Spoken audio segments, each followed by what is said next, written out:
What we can do to save our Mother Earth. Here are the 10 effective actions we can take to save Mother Earth. First, reduce, reuse, and recycle. By recycle and reusing items, we can significantly decrease the amount of waste to send to landfills. Second, conserve energy. Using energy efficient appliances and turning off lights when not in use can greatly lower our energy consumptions. Third, limit water usage. Simple action like fixing leaks and taking shorter showers can we conserve previous water resources. Fourth, sustainable transportation. Choosing to walk, bike, or use public transportations helps to reduce our carbon emissions and promotes cleaner air.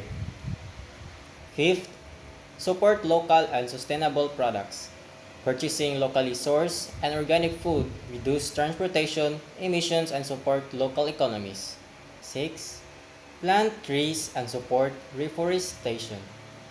Trees play a crucial role in absorbing carbon dioxide and providing habitats for various wildlife. 7. Advocate for policy change.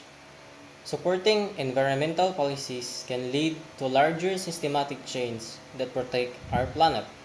8. Educate yourself and others. Staying informed about environmental issues allow us to share knowledge and inspire others to take action. 9. Reduce meat consumption. Shifting towards a planet-based diet can significantly lower the environmental impact of food production. Last, participate in cleanup efforts. Joining local cleanup initiatives help restore natural areas and foster community spirit. So taking this 10 effective action to save Mother Earth is essential for promoting environmental sustainability and ensuring a healthy planet for future generations.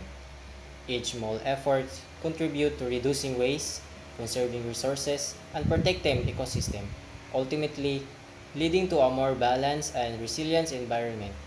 By collectively embracing these practices, we can make a significant positive impact on our world.